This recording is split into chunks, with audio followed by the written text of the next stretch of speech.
we're basically just going to talk about PR. So I'm going to give the floor to Dean to give him a moment to tell us what Dispersion does, who they work with, and what specifically they do. Thanks, Alex. So I am one of the co-founders at Dispersion PR, which is a UK-based but globally operating PR and marketing company for the electronic music industry. We've been operating for 16 years now, I think, or around about that number. And we're a relatively small operation with 9 employees, all very passionate music industry fans. And we look after kind of marketing needs for artists and record labels, as well as some events and kind of brands associated with electronic music culture. We handle press activities, so making sure that music and the messaging of DJs and artists is pushed to the correct media outlets. We also handle radio campaigns, and we also handle club promotion, which is the promotion of tracks to DJs. And in amongst all of that as well, we do a general marketing consultancy across the music industry.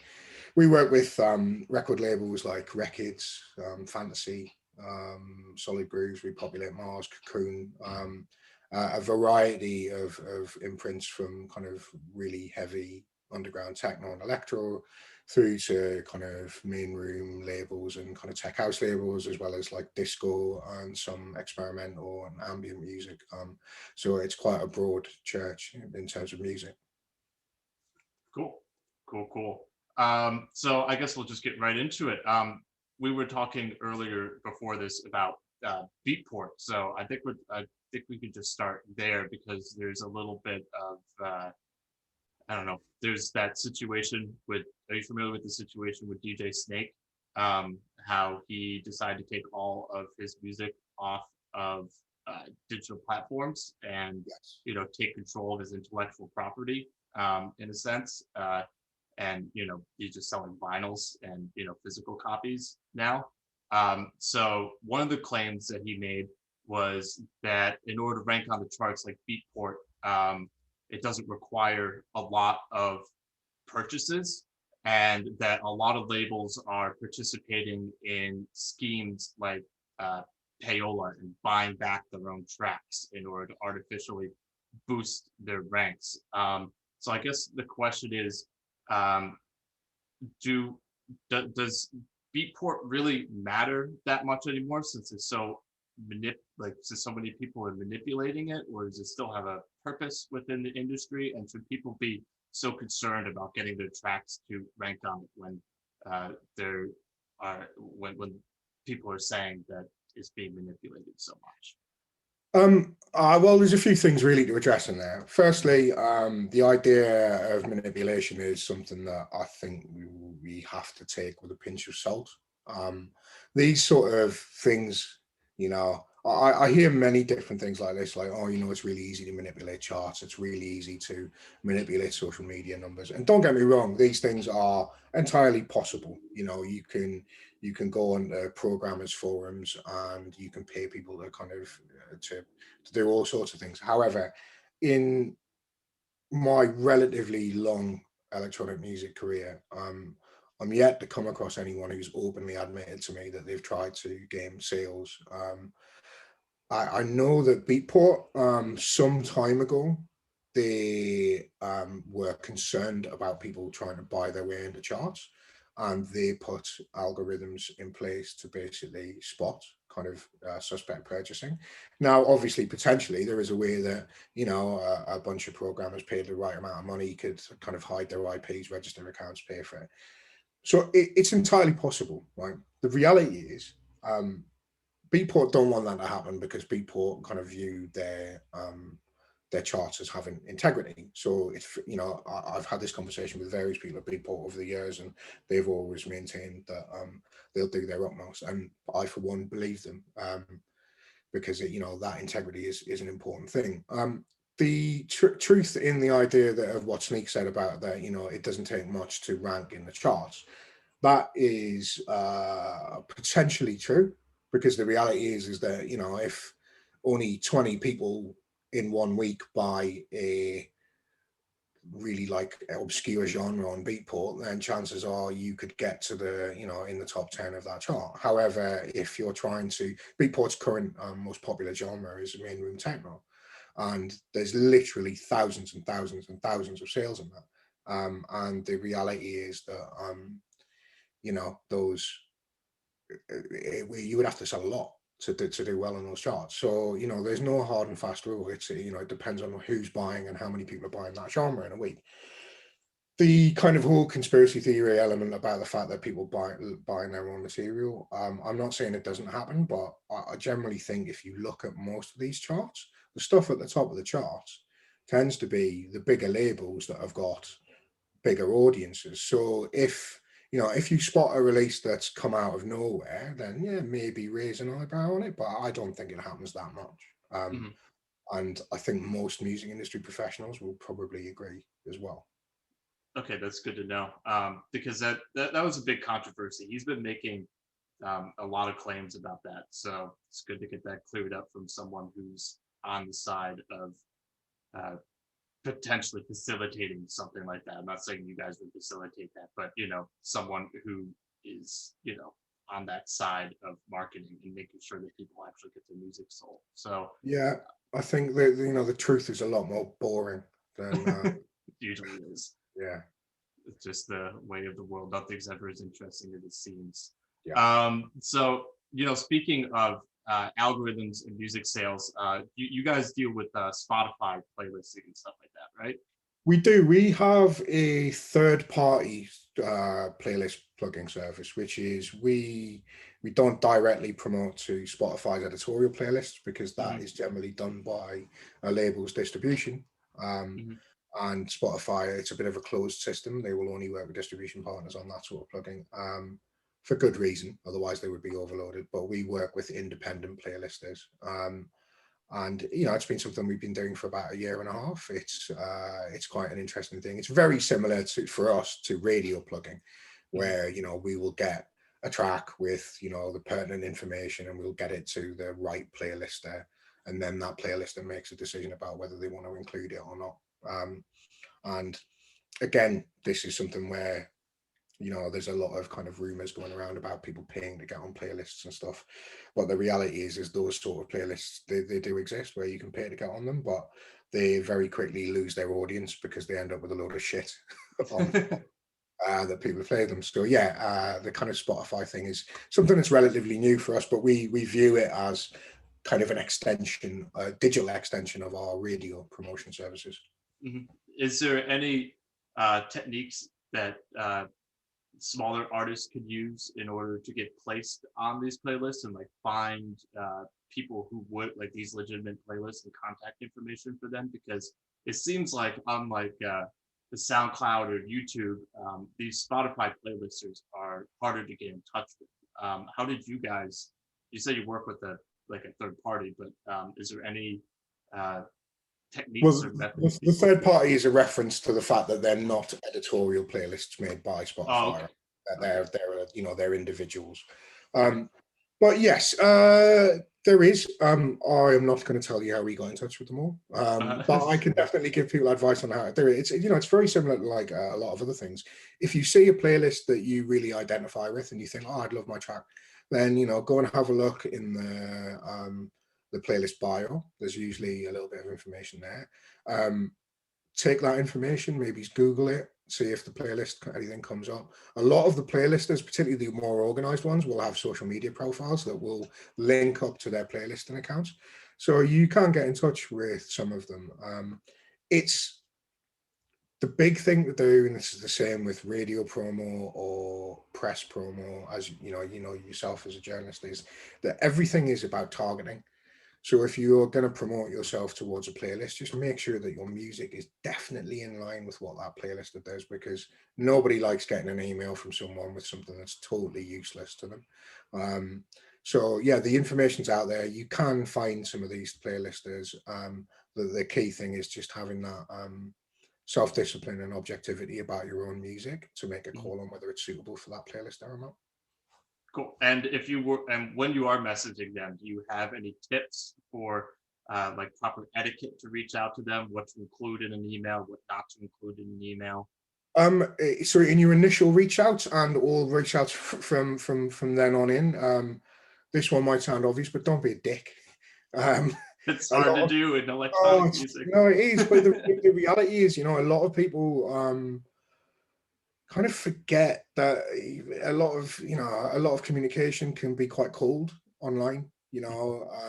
And we're in a culture where people think saying the word track ID with a question mark is a polite way of doing things. And so just be polite, be aware that someone on the other end is taking time to read an email. So be brief and concise and polite, and just have a bit of respect for the person that you're dealing with.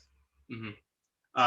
That's good. That's good information. I mean, it should go without saying. However, it's easy to get a little callous when you're reaching out to a bunch of people and you've done it a lot. So, It is. And little basic things like, don't just send bulk mailers to people. It's what I was saying about targeting, that has to be Mhm, correct.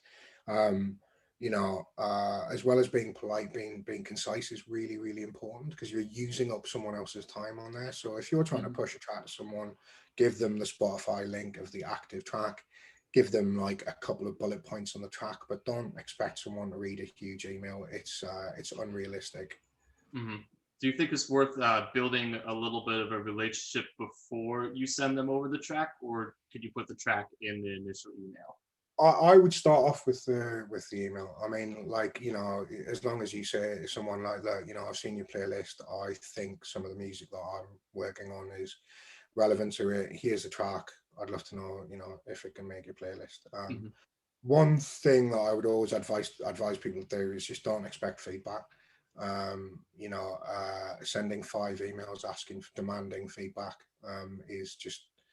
is never really going to get you there. So some people, some playlisters, some journalists, as you know yourself, and some radio will always get back to people and be like, oh, this is not suitable for us. But a lot of people, if something isn't suitable, or even if something is, will just, process that track and kind of get on with it. So send it. Don't worry too much about kind of hassling people for reminders after that, mhm.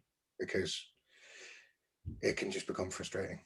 Yeah. Is there, so do you not recommend that people do follow-ups, or is there some etiquette No, there? I think in some cases, a polite kind of nudge and be like, did you get a chance to check this out? But a lot of the time, no, I think most people kind of get through their emails, with the exception of labels handling demos, because that can be an entirely different story.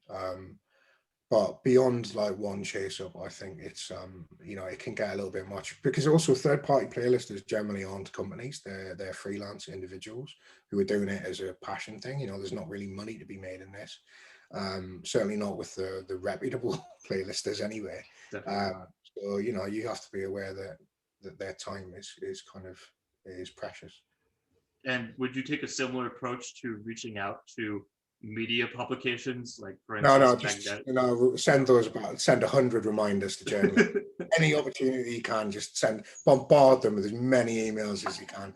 No, yeah, it's pretty similar, really. Like journalists, make sure that you're giving them in the information that they need. You know, journalists also as well are routinely added to mailing lists that they aren't relevant to them. So it jumps back to exactly the same advice, really. Targeting is key. Make sure that that journalist writes about music that you or your music can identify with, and that there's parallels there. Don't bulk mail pointless stuff out to people. Journalists then tend to have really, really busy inboxes. So stuff does get missed, but so by all means follow up, but be sensitive. And particularly, in the last year, like everyone's having to kind of have a new idea of what that sensitivity is in terms of Mhm. time management, and also how much people are able to or are working. So yeah, it's kind of the same advice really, with whether you're sending to DJs, radio, press, Mhm. demos. Be polite, be concise, make sure it's the right information, make sure you're sending it to the right person, and do your homework. Absolutely. One problem that I consistently run into um, is I get an email, and obviously I don't really make any money off of this. It's a passion thing in a lot of cases. I just want to help promote people. I want people to get their music out in the world because I consider myself a sort of a conduit to let people get their voices heard in a lot of ways. And I want people to do that. But a lot of times people send me stuff and and they want an article, but I have no idea what to write. I don't have there's nothing there that could fill out 600 to 800 words, especially for up and coming artists. Is there any advice that you could give to make someone like myself who hasn't heard of you actually give a shit? Um, well, if you're talking about like an artist, Yeah. I think the place to start really is the music. So if you're writing really good music and you're really Mhm. got belief in it, if you're writing music that is like functional club tools, um, be aware that there is only a certain amount of kind of possibilities for them with particularly with the written word. Mhm. Again, it comes down to that kind of be realistic about what what the potential is for one Mhm. of your records, and if you're sending something to a journalist and kind of expecting them to be, so if you're sending something to a reviewer and they review about singles, then yeah, by all means, you can you can hit them up with your latest track and stuff. But if you're sending the editor of Resident Advisor your latest tech house single and you've put out two records on your friend's label a little while before, you maybe need to kind of have a think to yourself about, well, hang on, is there really a story there? Is there really something to write about, or do I just Mhm. want to get in the press? Again, it comes to that like that empathy thing, that kind of understanding about what the person on the other end is looking for, Mhm. and what generally that will kind of give you an idea of what's possible and where you fit into that. Yeah. Do you think it's like let's say that you have a unique life or something like that. For instance, the Palestinian DJ Sama, whose last Yeah. name I can't pronounce. Um, do, like, does a story similar to that help your chances, or should you just kind of stick to the music? Um, I think, well, I mean, that was like a very specific story, so I wouldn't want to get logged in. That was quite a tragic situation, so I don't think Yeah, we kind of equate that with kind of anything to do with promotion music. However, um, if I'm more not that particular story that we're yeah, talking but about like now with the arrest and everything, but more like that if there are elements she's a of Palestinian. yeah, I mean, look, if there are elements about what you do or your background that make your story unique, then Mhm. by all means, kind of work that in. When I was kind of in my younger years and I was kind of DJing and stuff, there wasn't a huge like house music scene in the city that I'm from in Mhm. the north of England, and as a result, I would often kind of reference where I was from, because it was novel. But if there's something about you or your personality that makes you different from another producer, then by all means. But the reality, because that kind of that puts color in the story, but the ideal real scenario is that the music is the kind of point of difference. Yeah, yeah, definitely.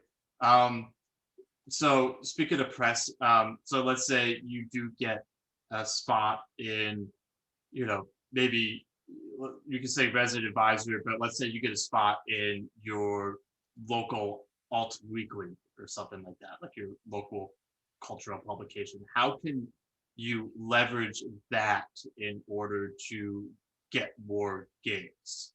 Is there something you recommend? Well, this is an interesting thing because press and kind of exposure in the media isn't, it can be the route to kind of increasing the amount of gigs you have or increasing the amount of records you sell. It Mhm. can be, doesn't always result in that. There are many artists that have had continually amazing press throughout their career, but have never really kind of done all the gigs that they would have liked to, or people feel that they should do. Um, Again, I mean, one thing that I see a little bit too much that I can kind of give you kind of a slightly neater answer, because the answer is very complicated and it really depends on the individual and the media that they're getting. But one thing that I kind of see that does always make me question things is like an artist will get a review, and then what they will do is they will like post that review all over their social media. And I always kind of question it's like, okay, well, it's nice to acknowledge that you've had a nice review on social media, because it's great to send traffic to that website, or to thank that reviewer, and for potentially for other people to see. However, you also have to think, it's like, really, do the people who want to come and see you DJ, do they need to know that you received a 3 out of 5 review on a house music page somewhere? And it's like, um the reality, I think, translating press into kind of sales or gigs is yeah, it's really difficult. And really good canny social media operators can do it. But my advice in general would be to kind of let press do its own thing, let the exposure do its thing. Kind of, overworking positive attention can actually make you end up coming off like you're a narcissist, or look like you're being really super overly career focused, which are not attractive traits. Um, so I think, from an artist point of view, stop worrying about whether you're going to translate press that you get into gigs, and just focus on actually being a better DJ. That's fair. So what would you say is the primary value of press? Exposure. Mhm. Being in front of audiences that you wouldn't otherwise get the chance to do, which is why it's what kind of, from an artist point of view, kind of letting press do its thing is kind of part of the battle. Mhm. You know, one of the useful things you can do when you get press is just make sure that you're visible. So if you get press and you're um, you want to say if Mixmag do a review and it gets posted on their a link to it gets posted on their page, then by all means, like, get up in the comments and thank Mixmag for it, or like any post like anyone who's commenting positively on the post, because that visibility means that you can turn those audience directly into kind of followers or whatever. But yeah, I just think just kind of let it do its thing a little bit. Let's do its thing. Yeah, no, that makes sense. So you're saying that uh, press is a good way in order to solicit goodwill in a lot of ways. It is, yeah. I mean, press gives you visibility. You tap into new audiences that you otherwise would kind of find it difficult to reach. And that's really the goal. And we could sit here and talk about, okay, well, we want like really in-depth strategies, and that's kind of some of what I do for a living. But as a general rule, it's really difficult to kind of sit there and dig down into strategy unless you're working with an artist long term and you kind of have their goals in mind and what they want to achieve. Mhm. Um, if most people's and their initial goal is just to get on the map, really, and making sure that you get some like key little bits of press, and kind of you can build on that, and kind of turn that into kind of some element of profile, then it's good. I mean, actually, to jump back to your question, one of the things you can do with press is, like, make sure that you keep a good clippings file, Mhm. so that you have a list of all the press that you've got, because that at some point someone in your professional life will be able to use that to your advantage. So, like, if you want to join a DJ agency, then it's a good idea to have like a little press clippings book, which will, one, give them an idea of what your kind of press reach has been so far, and what your audience is like. But two, it also might give them like real terms about kind of a kind of real package that they can put in the hands of promoters and get people to take a chance on you. Mhm. Yeah, it sounds like that it creates that sort of almost authoritative proof in some sort of sense where, Yeah, yeah, yeah, it's people's kind of objective view, and usually, a lot of journalists, they know what they're talking about. So, getting a co-sign from a journalist like, someone like Philip Sherburne or whatever, can be an incredible deal.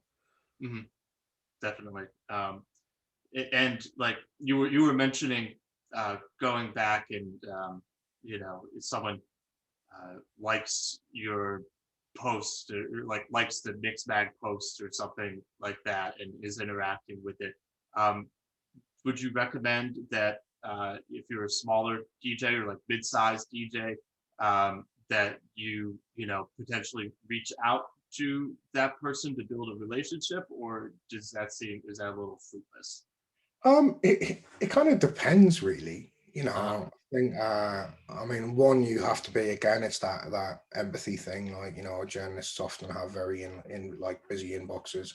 mhm, Also, building a relationship with a journalist doesn't necessarily mean you're going to like get coverage from them every release. A lot of journalists have like, a bit of professional integrity in terms of not just writing about their friends or people that have kind of developed relationships, but mhm. by all means, kind of, a little polite email saying thank you, or, I'd love to get my music to you in future. Do you have an email that I can send stuff to? Is a great thing to do. Nice, nice, nice.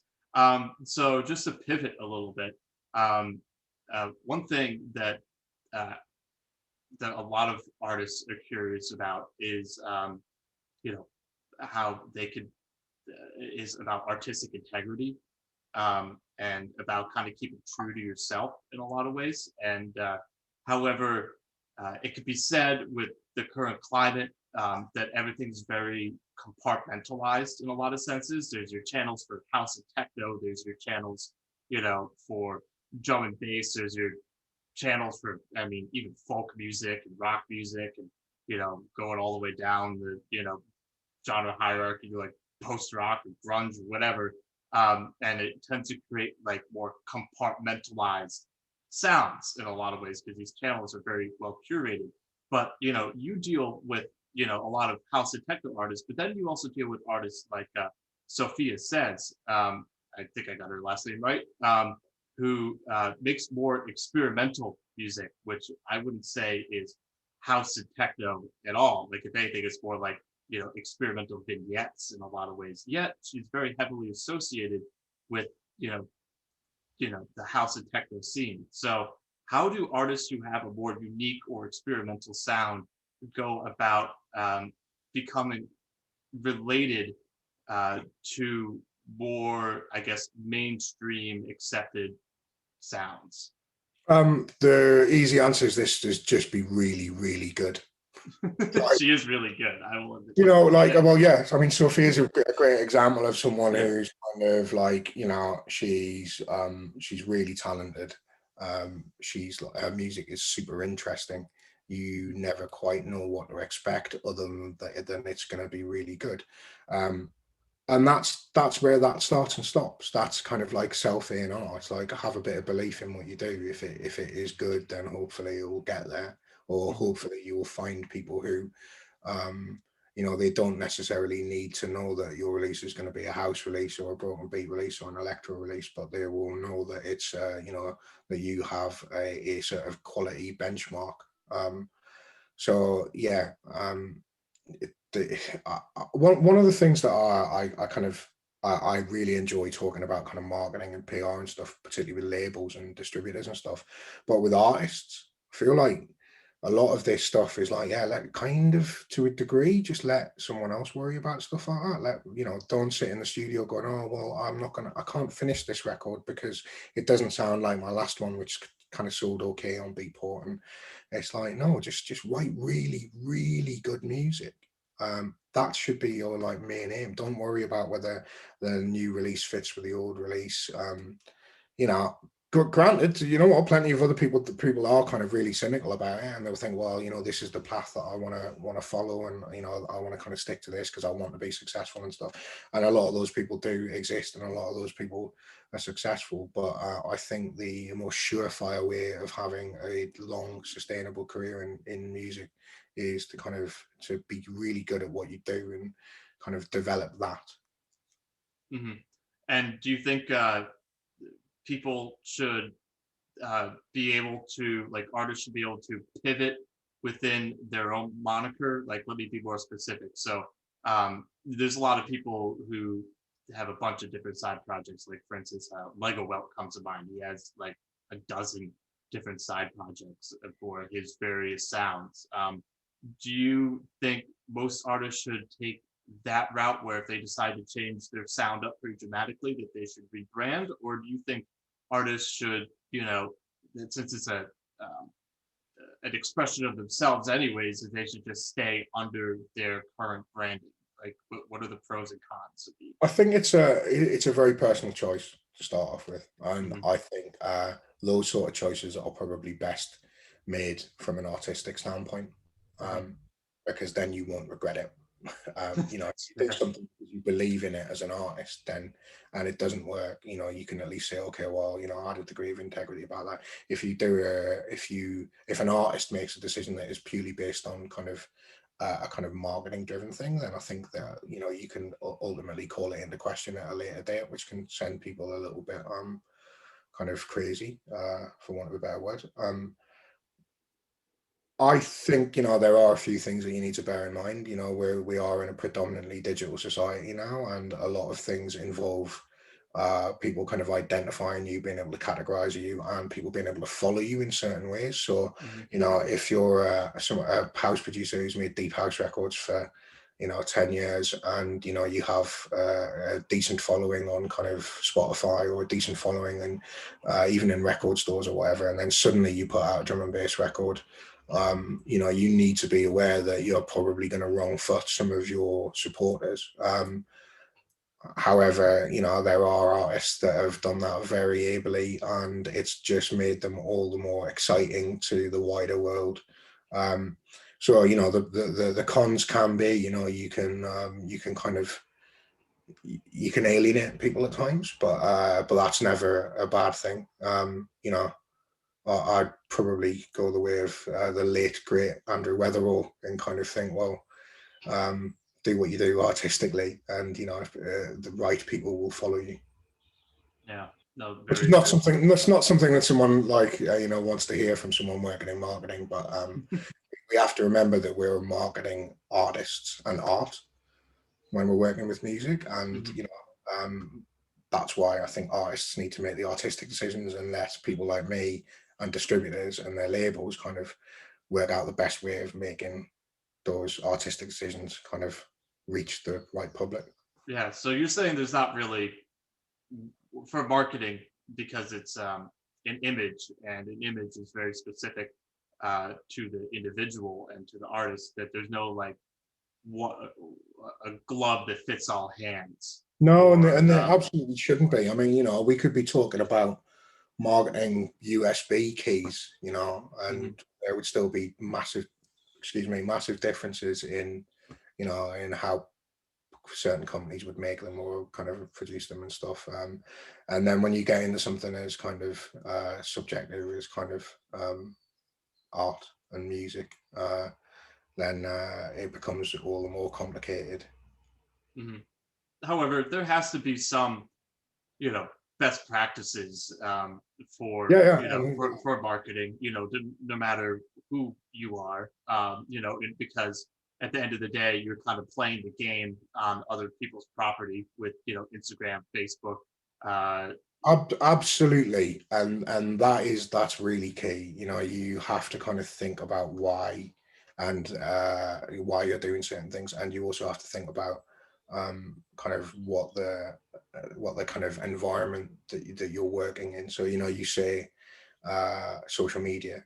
Um, you can be the most artistic person, in the world, but if you don't know that over posting on social media will, make your reach drop, or um, or you don't know that you should present your information to your distributor in the correct fashion, then you can end up screwing up. And that's why, it's really good to work with like really good labels, and kind of be working, have like decent people around you who have the time and the energy to kind of look at how these elements of the environment around you, how they work, and how that system works, and how best to kind of work with that system.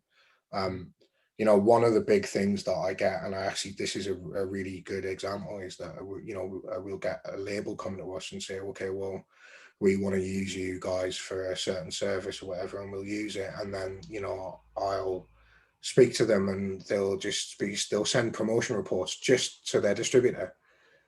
And then I'll ask the question of like, okay, well, do you know how long before release you need to submit this to your distributor for it to be effective and for them to use it? And often the answer will be no. And also, does that distributor distribute vinyl, or does it do digital? Should you be kind of maybe looking at some of the support that you've had that will be relevant to the vinyl market and stripping that out and sending it to your vinyl distributor instead of including all the stuff that's relevant to the digital marketing? So there is plenty of stuff that artists and labels can do in terms of involving the kind of minutiae of how to promote records and how to kind of be out there. Um, there is plenty of things, and actually a lot of it does revolve around kind of how you get your music out there to the like literally to like physically to stores, Mhm. having an understanding how Spotify kind of make editorial decisions for playlisting, having an understanding about why a certain record shop will buy certain titles and not another, have an understanding about what your distributor needs to sell a record. Those are really good questions to ask yourself and kind of to get your head around. Yeah, and would each distributor have their own rules, or is there some fast and sure things that Yeah, I mean, artists can a do? lot of them do because they will have their kind of own ingestion timelines in terms of how long it takes them to process music. A lot of them will have, very similar ways of submitting metadata, Hmm. which is the information that kind of identifies your tracks and stuff. But beyond that, some will kind of maybe ask you for no more than 50 words describing the promotion of a release. But again, these are really good questions to have when you kind of sign up with a distributor to like initially to kind of okay look at the forms that you've got to fill out, but have a conversation with the individual that you're working with over there and say, look, these are the promo supports I'm getting, or this is these are the DJs that have been passionate about my music, or these are the radio DJs. It's like, what can I give you that's going to be the most useful to you? And having those conversations early on is really important. Definitely. Are there any tools that artists could use in order to simplify this process in some ways, because there's so many different variables? Are there anything that people can do in order to not hire someone like yourself, do it more like a DIY? Social media is really useful. Like, I will often say, artists should be artists and things like that. But the reality is, if you want people to kind of be aware of you, then having a social media presence where someone can, at least if this to put your name in Google because they read a review of you or whatever, it can be really, really important. Hmm. Obviously, there are many people who have gone the complete other direction, and that is also a kind of valid marketing decision. Hmm. But yeah, social media can be very useful. There are kind of plenty of cool little tools really that can help you in terms of pushing your music. Everything from like using trackable links. Hmm. So trackable links can sometimes tell you where the most people are kind of clicking to hear your music. So if you do a post on Instagram or whatever, if you've got a link in your bio, some Hmm. of those link in bio companies will kind of give you information as to kind of like how many people are kind of engaging at a certain time and things like that, which might be able to inform how you decide to do your next promotional post on your social media platforms. Um, you can get really deep with the kind of digital marketing side of what you do. Hmm. Again, though, it's one of the things where I say, like, it's always a trade off. You can decide to become an expert in social media, and that's great. Um, but if you're doing that, then you're probably not listening to records as much as you need to, or you're not writing records in the studio as much as you need to. Hmm. So just always be aware that the trade-off of kind of really going deep on kind of marketing and kind of the mechanics of running a record label, there isn't like an unfortunate trade-off in time. Yeah, no, that makes sense. Is there hmm, is what I want to ask you? There's so many good things to ask here. So you were talking about looking people up on Google, for instance. In marketing, in more traditional marketing for brands, a big focus of brands is search engine optimization and making sure that your stuff is found on search engines.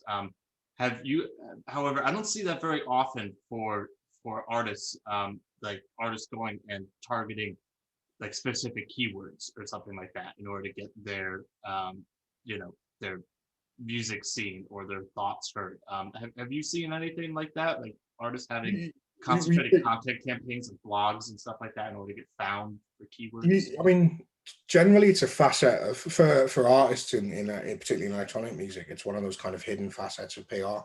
You know, Mhm. if you get a lot of reviews where your name is repeated and those sites have decent SEO, then you will find that if you type your name in, then ultimately you will be one of the top hits.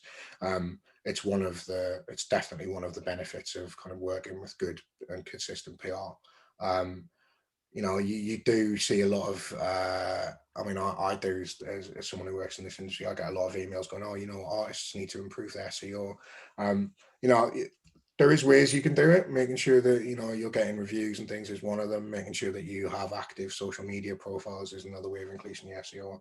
Then there's some really basic stuff like the amount of artists that I sometimes kind of meet who haven't bothered giving themselves a unique name. And Yeah. like, okay, well, you're going to have fun when your release appears on Beatport, and you're going to have to start sticking UK or whatever in brackets at the end of it because there's 50 other artists like it, and labels, and so the very basic end of it. If you're going to like choose an artist name or a label name or whatever, then have a little look on Discogs, have a look on Beatport, have a look on Spotify. Try and find something unique so that people can kind of identify with you and find you. And then yeah, if you want to kind of make sure that SEO is working to your advantage, get your social media profiles in order. Also, do a bit of press, make sure that the name's around there a little Mhm. bit. They're probably the most effective and simple things you can do. And the bit at the beginning about giving yourself a unique name, that's just like an immediate no-brainer. Yeah, no, that makes sense. You don't. There can only be one Christian Smith.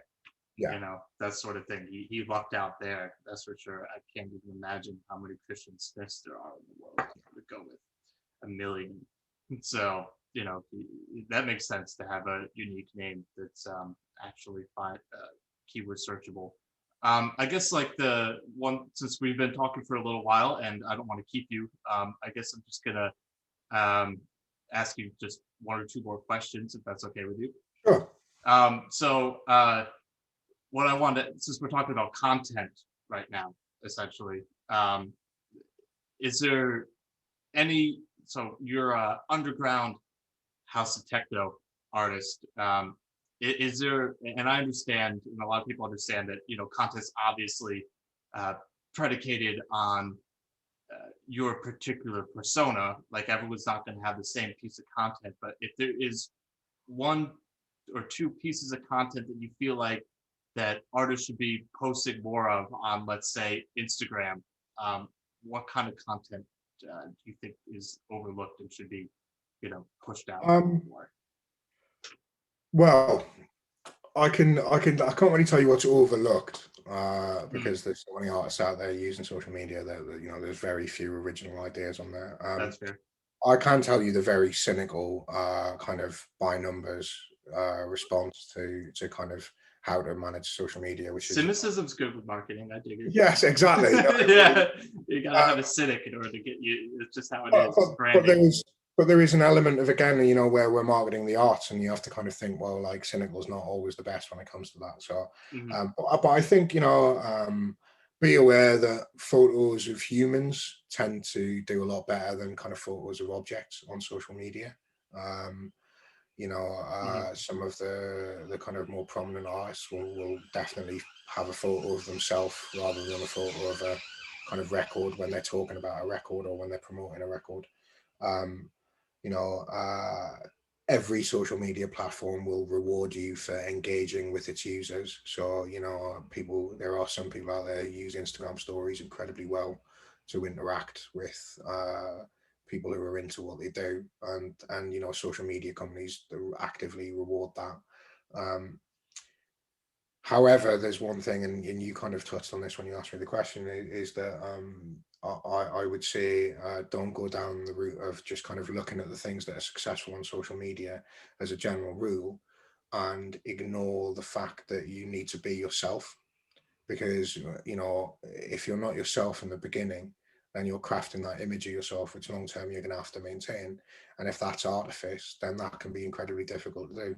Also, you know, if you don't have a genuine voice, believe it or not, a lack of a genuine voice on social media is something that their algorithms will punish you for. Mhm. So, you know, if you're not great at being funny, don't try and be funny on social media. You know, if you're not comfortable being in front of a camera, think about long term whether you want to spend all of that time just, you know, sending yourself in the, you know, fits of paranoia because you hate having your photo taken and put on social media. So kind of think about yeah, you know, all of the really obvious things like, you know, photos of people do well, video content works really well, all of those things, but also have a think about how that fits in with you. And, you know, are you happy about that? And does it make you feel comfortable? And, you know, is that what you want to portray? No, that's good advice, sage advice, um, for sure.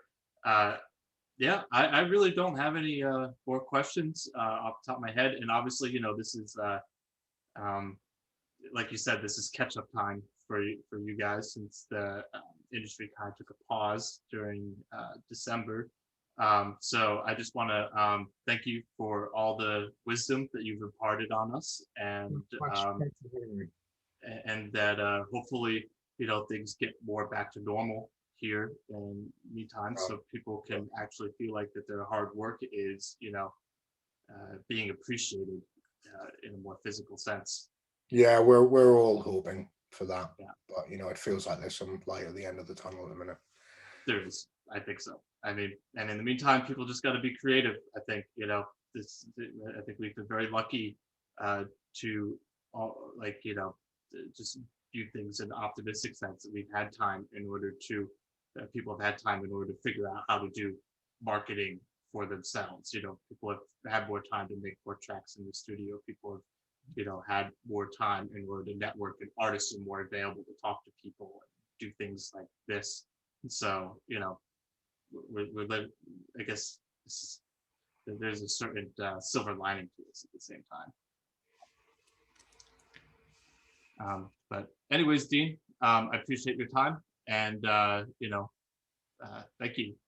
No worries. Thanks very much. Thanks for having me. Yeah, absolutely. Take care, Dean.